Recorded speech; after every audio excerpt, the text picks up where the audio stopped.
Hello students, welcome to online तैयारी। और आज हम बात करने वाले हैं SBI clerk mains 2016 analysis and cut off. जैसे कि आप सभी को पता है कि क्लर्क का प्रीलिम्स हो चुका है, मेंस है 5 अगस्त को। तो हाँ, कहीं ना कहीं ये चीज इंपॉर्टेंट हो जाती है जानना कि पिछली बार लास्ट टाइम जब एसबीआई क्लर्क हुआ था तो किस तरीके से एग्जाम आया था। तो लास्ट टाइम 2016 में हुआ था, 17 में वैकेंसी नहीं आई थी। तो एक बार हम 16 की बात कर लेंगे, बट उसी के साथ ये भी इंपॉर्टेंट हो जाता है कि यार 17 में और 16 में काफी फर्क हो चुका है, और अब 18 तो काफी न्यू चेंजेस आ चुके हैं, न्यू पैटर्न में चेंजेस आ चुके हैं और एग्जाम पैटर्न में चेंजेस हो चुका है, लाइक सेक्शनल टाइमिंग प्री में जो था और उसके बाद कट ऑफ नहीं थी। तो इस तरीके से 2016 और 2017 में काफी चेंजेस आ चुके हैं और उसके बाद फिर 17 से अब 18। तो 2016 में हुआ था एसबीआई क्लर्क।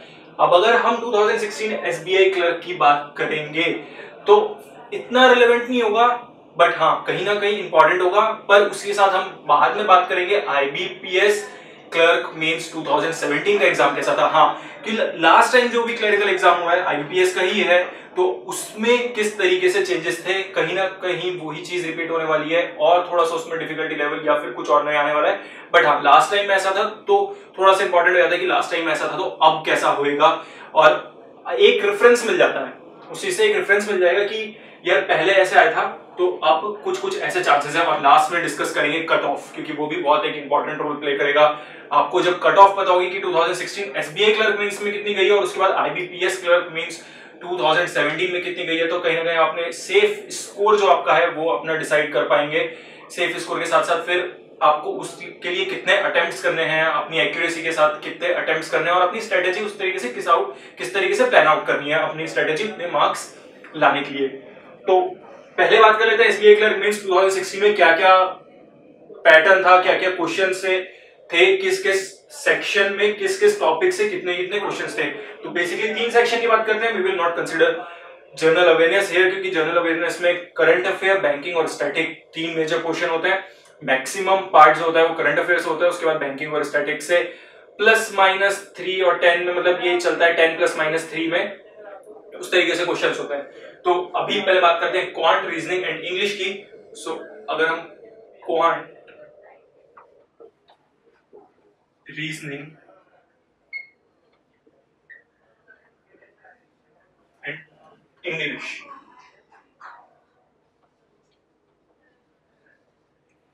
ये 3 सेक्शंस देखें तो क्वांट में जो चीजें आई थी और किस टॉपिक से कितने क्वेश्चन आए थे, अगर देखें तो सबको पता है कि डीआई एक मेजर क्वेश्चन होता है क्वांट में। तो डीआई थी क्वांट में, ठीक है। डेटा सफिशिएंसी थी, ठीक है। नंबर सीरीज थी और अप्रोक्सीमेशन था, जो कि प्री में पूछा जाता है, थोड़ा सा डिफिकल्ट रहा होगा मेंस में ऑफ कोर्स, बट अप्रोक्सीमेशन था। उसके बाद मिसलेनियस से क्वेश्चंस थे। मिसलेनियस जो अरिथमेटिक टॉपिक्स होते हैं हमारे, जैसे कि time and speed, time and work, boat and stream, permutation combination, probability, उसका मिक्सचर एंड लिगेशन और कई सारे जो हमारे टॉपिक्स होते हैं इस तरीके से अरिथमेटिक में वो थे। तो मिसलेनियस से था, ठीक है। इसके अलावा क्वाड्रेटिक इक्वेशन थी, तो क्वाड्रेटिक इक्वेशंस थी। तो एक बार देख लेते कि किससे कितने कितने क्वेश्चन थे। क्वाड्रेटिक इक्वेशन से 5, डीआई से 5, डीएस से 5, डीआई से सॉरी 10 क्वेश्चंस थे, ठीक है। यानी 2 डीआई थी, एक लाइन ग्राफ बेस्ड थी और एक टैबुलर ग्राफ बेस्ड थी। नंबर सिस्टम से 5 थे, अप्रोक्सीमेशन से 5 क्वेश्चन थे और मिसलेनियस से 20 क्वेश्चंस थे। तो इस तरीके से डिवीजन था। यहां से आपको पता चल जाता है कि आपको किस टॉपिक पे फोकस करना है। क्लियरली देख सकते हो डेटा इंटरप्रिटेशन, जो कि 10 मार्क्स का ये एक इंपॉर्टेंट टॉपिक हो जाता है और डेटा इंटरप्रिटेशन आता ही आता है और बहुत इजी होता है। तो थोड़ा सा इस चीज पे आप अगर फोकस करें तो 10 मार्क्स आपको यहाँ से मिल सकते हैं। उसके बाद अप्रोक्सीमेशन 5 मार्क्स, सिंपली आपको कैलकुलेशन करनी है, ठीक है। नंबर सीरीज भी सिंपल लॉजिक बेस्ड होते हैं। आपको अगर लॉजिक एक बार आपने क्रैक कर लिया तो बहुत इजी हो जाता है और 5 मार्क्स के हैं, ठीक है। डेटा सफिशिएंसी और मिसलेनियस ये थोड़ा सा अरिथमेटिक बेस्ड होता है, तो आप इसको छोड़ सकते हो क्योंकि data sufficiency is quiet time taking, थोड़ा सा टाइम लग जाता है। कुछ डेटा सफिशिएंसी होती है जो देखते ही पता चल जाता है, लाइक 2 इक्वेशन दी हुई है, ठीक है, उन दोनों को सॉल्व करना है, मतलब 2 वेरिएबल है और मेरे को इक्वेशन एक ही दी हुई है तो मैं नहीं कर सकता हूं। तो मेरे को क्लियरली पता है कि मैं आंसर इसका निकाल ही नहीं सकता हूं क्योंकि 2 वेरिएबल है, इक्वेशन एक है। सो इस तरीके से कुछ इस तरीके से क्वेश्चंस हो गए कि जो आप देखते ही बता सकते हो डीएस में कि हाँ ये इसका आंसर आएगा या नहीं आएगा या किस स्टेटमेंट से आएगा। और क्वाड्रेटिक इक्वेशन ये भी बहुत आसान होता है, हम करते आ रहे हैं 10 से, मतलब कि दो इक्वेशन है, क्वाड्रेटिक इक्वेशन है, उन दोनों के रूट्स निकालने हैं, कंपेयर करने हैं, तो पता चल जाता है।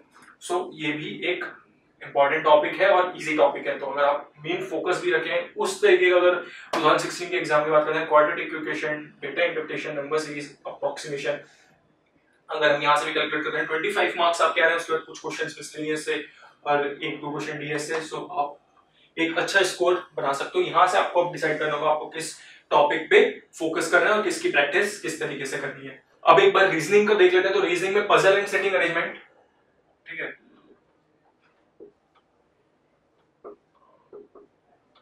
ठीक है, पजल एंड सेटिंग अरेंजमेंट अगर हम देख लें तो इससे 20 क्वेश्चंस थे। अब आप खुद देख सकते हो ये टॉपिक अपने आप में कितना इंपॉर्टेंट हो जाता है। 20 क्वेश्चंस जहां पे हम बात करते हैं कि अप्रोक्स 40% ऑफ पेपर यहाँ से है पजल एंड सेटिंग अरेंजमेंट से, तो कितना इंपॉर्टेंट है। तो मैक्सिमम प्रैक्टिस अगर आप कर सकते हो किसी चीज की तो पजल एंड सेटिंग अरेंजमेंट की करो। बाकी जो चीजें हैं जो मिसलेनियस है या फिर और आपके टॉपिक हैं, कोडिंग एंड डिकोडिंग है, अल्फान्यूमेरिक सिंबल सीरीज है, सिंपल इजी लॉजिक है उनका, इजी कॉन्सेप्ट है, उसको थोड़ा सा पढ़ो। थोड़ी प्रैक्टिस की जरूरत है बट इसमें ज्यादा प्रैक्टिस की जरूरत है और इसकी वेटेज भी ज्यादा है। तो फोकस करना रीजनिंग में पजल एंड सेटिंग अरेंजमेंट पे। उसके बाद जो क्वेश्चंस थे वो थे डीएस से, इनपुट आउटपुट से, ब्लड रिलेशन से, ठीक है, और इसके अलावा इनइक्वालिटी थी, ठीक है, इनइक्वालिटी से 5 क्वेश्चंस आ गए, ब्लड रिलेशन से 2 क्वेश्चन थे, इनपुट आउटपुट से 5 क्वेश्चन, डेटा सफिशिएंसी से 5 क्वेश्चन, ठीक है, ये सब चीजें हो गई। उसके अलावा जो अब हमारे पास टॉपिक बचता है अल्फान्यूमेरिक सिंबल सीरीज, ठीक है, अल्फान्यूमेरिक सिंबल सीरीज थी, उससे आपके पास क्वेश्चंस थे 5, ठीक है। तो ये 5 के सेट है। अगर आप देखो, अगर आप इनइक्वालिटी, बहुत आसान कॉन्सेप्ट है इसका, मतलब लाइक अगर आपने एक बार प्रैक्टिस कर लिया तो उसके बाद ये लॉन्ग टर्म हर एग्जाम्स में आपको जरूर हेल्प करेगा। तो इनइक्वालिटी थोड़ी सी प्रैक्टिस की जरूरत है और 5 मार्क्स आपको इजीली दिला सकता है। तो ये कुछ टॉपिक है जो आपको डेफिनेटली फोकस करने चाहिए। ब्लड रिलेशन ये भी एक आसान टॉपिक है जिससे आपको 2 मार्क्स इजीली मिल रहे हैं। उसके बाद एक टॉपिक और था, वो था coding and decoding. So coding decoding से आपके 5 क्वेश्चंस थे। तो ये भी सिंपल कोडिंग डिकोडिंग, जैसे अभी न्यू पैटर्न आता है बट उस समय पे ये ओल्ड पैटर्न था, ठीक है, जो बहुत इजी होता है। कुछ स्टेटमेंट्स होते हैं उसको आपको आपस में कंपेयर करना होता है और उसके बाद नेचुरली आपको कुछ नहीं, 2 स्टेटमेंट्स को कंपेयर करके आपको हर एक पर्टिकुलर वर्ड का कोड बताना होता है। तो ये भी एक डुएबल चीज है जो कि बहुत कम टाइम में हो सकता है। तो फोकस करना ज्यादा पजल एंड सेटिंग अरेंजमेंट की प्रैक्टिस ज्यादा कर सको और उसके बाद उसके लिए प्रिपेयर कर सको। तो ये था रीजनिंग सेक्शन, एक बार आप देख सकते हो, ठीक है। इंग्लिश जो कि सबके लिए थोड़ा सा ऐसा सब्जेक्ट होता है कि यार हाँ ये डिफिकल्ट है, इंग्लिश में सबको प्रॉब्लम आती है, बट ठीक है, बैंकिंग की इंग्लिश जो है पूरी रीडिंग बेस्ड है। अगर आपने अच्छे से रीडिंग कर रखी है, आप अच्छे से रीडिंग करते हो और मतलब रोज अगर एक आर्टिकल भी पढ़ते हो और कुछ रिटेन कर पाते हो, कुछ वोकैब, कुछ वर्ड्स, और थोड़ा सा उससे रिलेट कर पाते हो अपने रियल एग्जाम में, so definitely it will help. तो बेसिकली रीडिंग करना मत छोड़ना बिल्कुल भी इंग्लिश के लिए। तो इंग्लिश में अगर टॉपिक की बात करें तो सबसे पहले एक ही टॉपिक आता है दिमाग में, वो होता है आरसी, जिससे कि सबसे ज्यादा क्वेश्चंस होते हैं। तो आरसी के बाद क्लोज टेस्ट था, ठीक है, एरर्स, उसके बाद फिलर्स और पैरा जंपल, ठीक है। तो ये कुछ इंग्लिश के टॉपिक थे। आरसी से 15 क्वेश्चंस, क्लोज टेस्ट से देवर 10 क्वेश्चंस, एरर से हमारे पास 5 क्वेश्चंस थे, फिलर से भी 5 क्वेश्चंस थे और पैरा जंपल से भी 5 क्वेश्चंस थे। तो अगर आप देखो आरसी और क्लोज टेस्ट इन दोनों से ही 25 क्वेश्चंस हैं। तो और ये दोनों रीडिंग बेस्ड है, आपको क्लोज टेस्ट में भी कुछ ऐसा खास ग्रामर नहीं लगानी है और आरसी में तो बिल्कुल भी ग्रामेटिकल कोई यूज है नहीं, रीडिंग बेस्ड है। तो सिर्फ रीडिंग बेस्ड पे आपके यहाँ पे 25 मार्क्स का मिल रहे हैं। बट अगर हम उसका एरर्स की बात करें वो भी सिर्फ 5 मार्क्स का है। Fillers are also based on reading habit, मतलब इसके आपको कोई ग्रामर की जरूरत नहीं है। और सेम विद पैरा जंपल्स, ठीक है। तो अगर देखो तो ग्रामेटिकल पार्ट इतना है। अगर किसी को थोड़ी प्रॉब्लम होती है ग्रामर्स के रूल याद करने में, वो बैंकिंग एग्जाम में प्रॉब्लम है कि यार इंग्लिश कैसे करूं क्योंकि वो ग्रामर्स के रूल याद करने में लगा हुआ है। इतने सारी रूल्स याद करने की जरूरत नहीं है, ग्रामेटिकल पार्ट छोड़ सकते हो। अगर आपकी रीडिंग अच्छी है तो आप ये सब अटेम्प्ट करो, यू कैन स्कोर गुड। और उसके बाद थोड़ी रीडिंग से आप एनर्जी फाइंड कर सकते हो। जैसे हम बचपन से सीखते आ रहे हैं यार कि सब जगह सुना है Ram is a good boy. अगर आप कहीं पे भी लिखा हुआ देखोगे Ram are a good boy, तो डेफिनेटली माइंड में क्लिक करेगा कि कुछ गलत लग रहा है। मेरे को नहीं पता कि सिंगुलर के साथ इज आता है, प्लूरल के साथ आर आता है, या फिर कुछ मेरे को रूल नहीं पता, बट स्टिल मैंने सुना कि यार Ram are good boy, Ram are a good boy, तो वो अच्छा नहीं लगा मेरे को, सुनने में और लगा थोड़ा। तो वहीं से मैं बता सकता हूँ कि यार यहाँ पे एरर है, आर नहीं इज आएगा। तो एरर्स उस तरीके से निकल सकते हो रीडिंग बेस पे, आपको कोई ग्रामेटिकल रूल की जरूरत इतनी है नहीं अगर आपकी रीडिंग हैबिट अच्छी है। तो एक बार ये थोड़ा सा बात हो गई कि यार एसबीआई क्लर्क मींस 2016 में किस तरीके से एग्जाम आया था, क्या क्या टॉपिक्स थे, क्या क्या क्वेश्चंस थे, थोड़ा सा आप देख सकते हैं।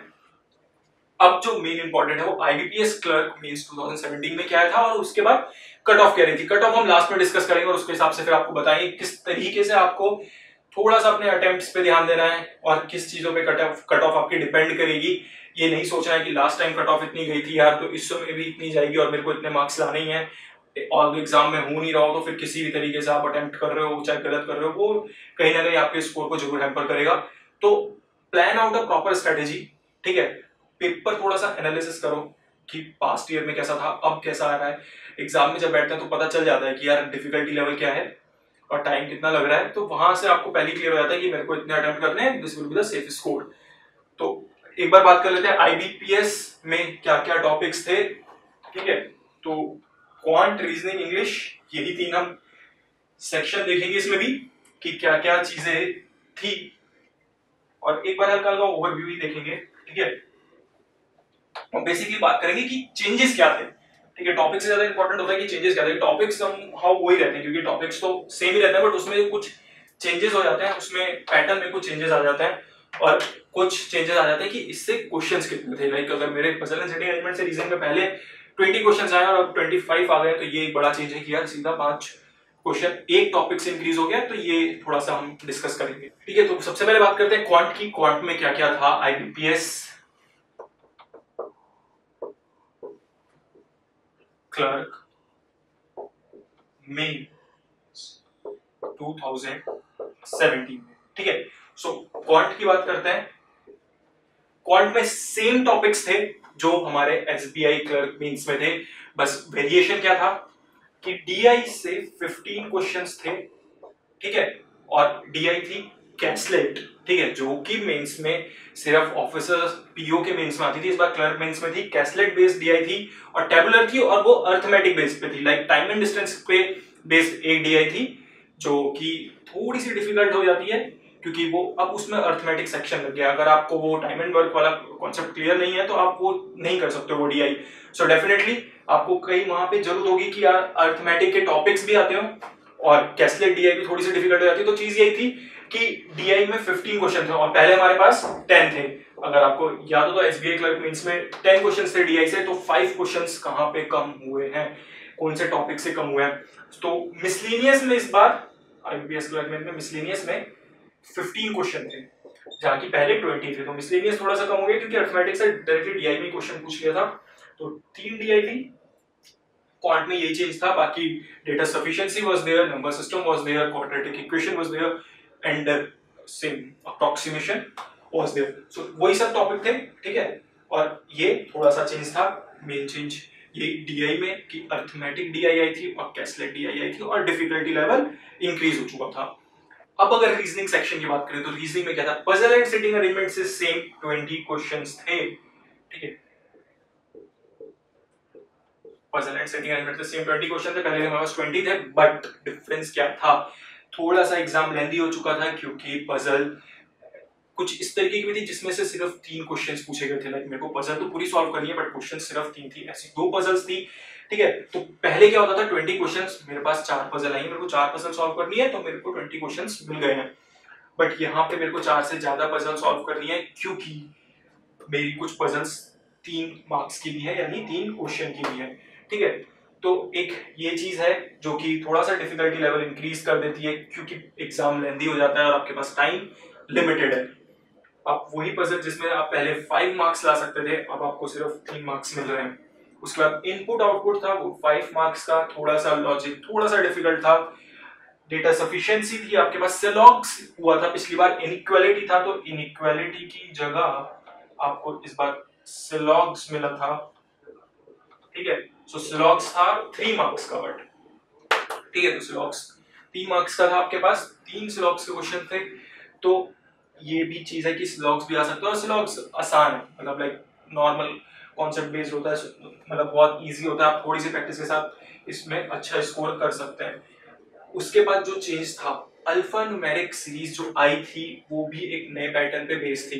नया पैटर्न उसमें ऐसा कुछ नहीं था, बस आपको वहां समझना था, थोड़ा सा condition based alpha numeric symbol series थी। लाइक आपको स्टेप 1 में कुछ इन्फॉर्मेशन दे दी है, स्टेप 2, फिर उसके बाद आप पहले स्टेप 1 फॉलो करना है, फिर स्टेप 2 दिया है उसमें कुछ इन्फॉर्मेशन है, फिर आपको स्टेप 2 फॉलो करना है, फिर स्टेप 3 दिया हुआ है उसमें कुछ इन्फॉर्मेशन है, आपको वो फॉलो करना है। तो उससे क्या हुआ कि आपको 3 अलग अलग स्टेप में पहले तो वो जो अल्फा न्यूमेरिक सिंबल सीरीज है या अल्फा न्यूमेरिक सीरीज है वो सॉल्व आउट करनी है। उसके बाद जो क्वेश्चंस थे वो हर एक स्टेप से रिलेटेड थे, जैसे कि इनपुट आउटपुट में होता है, बट यहाँ पे चीजें थी कि अल्फा न्यूमेरिक सीरीज है। तो और एक चीज और, पहले अल्फा न्यूमेरिक सीरीज से क्वेश्चंस थे हमारे पास 5, बट इस बार थे 3, ठीक है। तो आप वो चीज सॉल्व भी कर रहे हो, 3 स्टेप भी लगा रहे हो, तो एक्चुअली में एग्जाम डिफिकल्ट नहीं था, लेंदी था। तो लेंदी अब जब हो गया यार, टाइम आपके पास लिमिटेड है, तो वो ऑब्वियसली अपने आप डिफिकल्ट हो जाता है।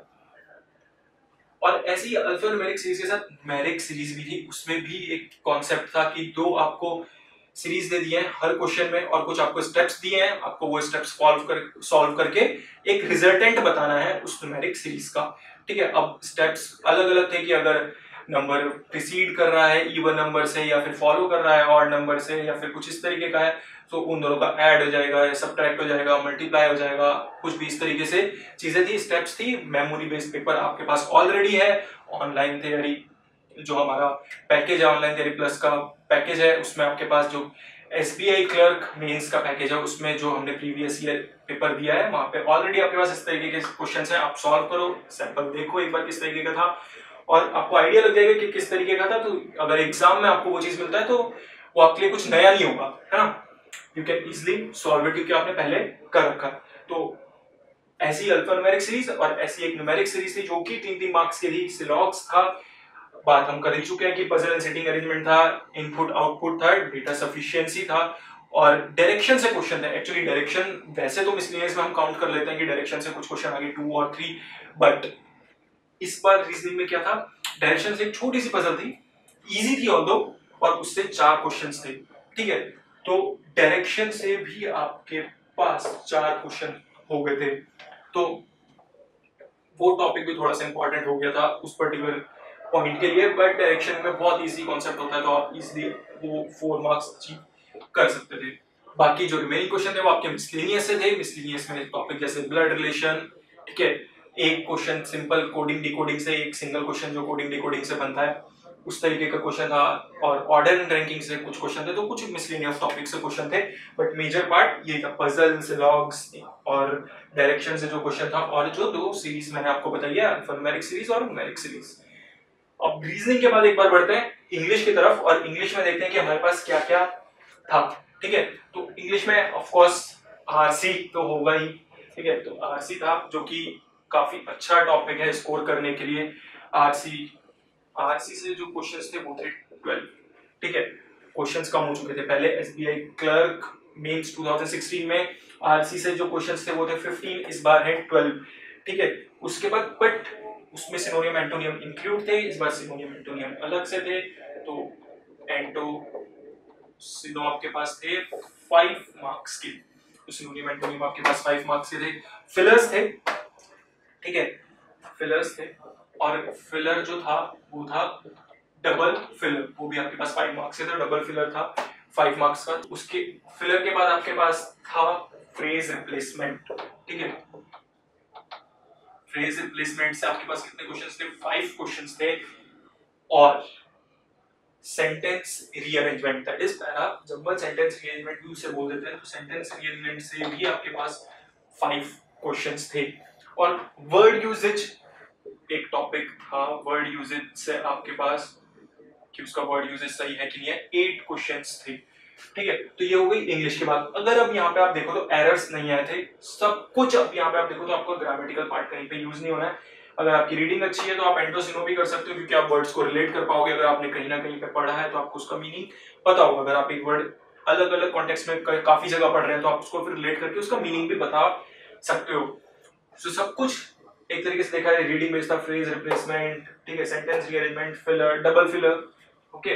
तो ये था IBPS क्लर्क मेंस 2017 में कि किस किस टॉपिक से क्या क्या क्वेश्चन थे। ओवरऑल चेंजेस यही थे कि पजल में सबसे ज्यादा चेंजेस जो रीजनिंग सेक्शन में देखने को मिला था कि पजल्स, छोटी पजल्स लाइक स्मॉल पजल आने लगी थी, वो थोड़ा टाइम टेकिंग था, लेंदी हो गया था। और क्वांट में DI सेक्शन थोड़ा सा टफ इसलिए हो गया था क्योंकि क्वांट में जो DI पूछी गई थी वो अर्थमेटिक से थी और कैसे DI थी। उसके बाद इंग्लिश में RC थोड़ा सा डिफिकल्ट था, लाइक मतलब पहले स्टोरी बेस्ड आ जाते थे बट अब थोड़ा बैंकिंग, इकोनॉमी, बिजनेस इस तरीके से था। और फिर फिलर भी बहुत छोटे सेंटेंस नहीं थे, थोड़े लेंदी सेंटेंस थे। तो ऑल ओवर डिफिकल्टी लेवल थोड़ा सा इंक्रीज हो गया था। ओवरऑल हम यही कह सकते हैं कि डिफिकल्टी लेवल इंक्रीज हो गया था। रीजनिंग में हमारा लेंदी एग्जाम हो गया था। अब एक बार थोड़ी सी बात कर लेते हैं कट ऑफ की। तो SBI की क्लर्क मेंस की कट ऑफ कितनी थी? 132.25। और ये हम कहाँ की डिस्कस कर रहे हैं? ये हम डिस्कस कर रहे हैं यूपी की। क्यों? क्योंकि देखा जाए तो हिंदी स्टेट का थोड़ा सा कट ऑफ ज्यादा ही रहता है, और यूपी एक हिंदी स्टेट है जहाँ पे वैकेंसीज भी थोड़ी सी ज्यादा होती हैं, क्योंकि हमें पता है कि जो क्लरिकल वैकेंसीज हैं वो स्टेट वाइज आती हैं, उनकी कट ऑफ भी स्टेट वाइज आती है। तो हम यूपी की बात करें, यूपी में 132.25 क्लर्क मेंस की कट ऑफ थी, और बाकी जो हिंदी स्टेट है उनकी भी नियर अबाउट इतनी रही थी, +-2 +-5। उत्तराखंड एक ऐसा स्टेट है जहाँ पे वैकेंसीज काफी कम रहती है, तो वहां की थोड़ी सी ज्यादा गई थी, लाइक 138 के अराउंड कुछ थी। उसके बाद IBPS 2017 क्लर्क मेंस की अगर बात करें तो कट ऑफ थी 51.13। अब ये 51.13 100 में से थी, तो ठीक है, ये 200 में से थी। हमेशा अगर 200 में देखें तो अप्रॉक्स दिस इज 102। सो आप कट ऑफ में डिफरेंस देख सकते हो, 30 मार्क्स का डिफरेंस है। सो 30 मार्क्स क्लियरली इंडिकेट करता है कि डिफिकल्टी लेवल इंक्रीज हुआ था, क्योंकि कट ऑफ दो ही चीजों पे डिपेंड करती है ज्यादातर, कि एक तो मेरा डिफिकल्टी लेवल कैसा है एग्जाम का, और दूसरा कि मेरे नंबर ऑफ स्टूडेंट्स जो एग्जाम दे रहे हैं वो कितने हैं, और तीसरा कि मेरी वैकेंसीज कितनी है। ठीक है, सो वैकेंसी और डिफिकल्टी लेवल पे बेसिकली डिपेंड करता है कि कट ऑफ कितनी है। ठीक है, तो कट ऑफ डिक्रीज हुई थी, यानी डिफिकल्टी लेवल डेफिनेटली इंक्रीज हुआ था, और वैकेंसी भी डिक्रीज थी। ठीक है, वैकेंसी भी कम ही थी। तो अगर हम यहाँ से देखें तो 200 में से 102 मार्क्स लाना is not a difficult task, but अगर वहीं पे देखेंगे एग्जाम थोड़ा सा डिफिकल्ट था तो वो डिफिकल्ट टास्क हो भी जाता है। तो उस हिसाब से अब आप प्रिपेयर रहो कि अपने टॉपिक्स प्रिपेयर करके रखो कि ये मेरे टॉपिक्स हैं, मैंने ये प्रिपेयर कर रखा है, मेरे को एग्जाम में ये किस तरीके से अटेम्प्ट करना है, so that you can score good marks. मतलब ऐसा ना हो कि आपको लगे, आपको एक्चुअली में मतलब अपनी परफॉर्मेंस से सेटिस्फेक्शन मिलनी चाहिए कि हाँ मैंने एग्जाम किया, डिफिकल्टी लेवल इतना था, इतना टाइम इस चीज में लगना था, मैंने इतने टाइम में कर लिया। सो एक सेफ अटेम्प्ट अभी से लेके चलो कि हाँ इतना तो मेरे को करना ही है, बट एग्जाम के टाइम पे जब वो चीज आए कि आपको डिफिकल्ट, अभी IBPS के हिसाब से डिसाइड करो, बट अगर एग्जाम और डिफिकल्ट आ जाता है तो वहां पे ऐसा नहीं है कि मैंने पहले से सोच के आया था 120 अटेम्प्ट्स करने हैं तो करना है किसी तरह, ऐसा नहीं है। एक्यूरेसी के साथ करो, कम करो बट एक्यूरेसी के साथ करो, तो definitely you will qualify the exam. तो ये था SBI क्लर्क मेंस 2016 का एनालिसिस और कट ऑफ डिस्कशन। अगर आपको लगता है कोई भी डाउट इस चीज में, इस सेशन में, या आपको कुछ भी पूछना है, कुछ भी आपको डाउट लगता है कि आप ये और एक्स्ट्रा इन्फॉर्मेशन जानना चाहेंगे, तो do mention us in comment section. ठीक है, आपको लगता है कि किसी स्टेट की कट ऑफ आपको नहीं मिल रही है, कोई भी प्रॉब्लम आती है इस सेक्शन से रिलेटेड, या कोई और भी प्रॉब्लम, कोई भी प्रॉब्लम आपको आती है, तो आप कमेंट सेक्शन में पूछिए। या आप चाहते हैं कि हम किसी एक पर्टिकुलर टॉपिक पे आपके लिए वीडियो सेशन लेके आए, या फिर कि इस चीज के बारे में बताएं डिटेल में, तो फिर आप हमें जरूर बताइए कमेंट सेक्शन में, और फिर हम उस चीज को फॉलो करेंगे। ठीक है।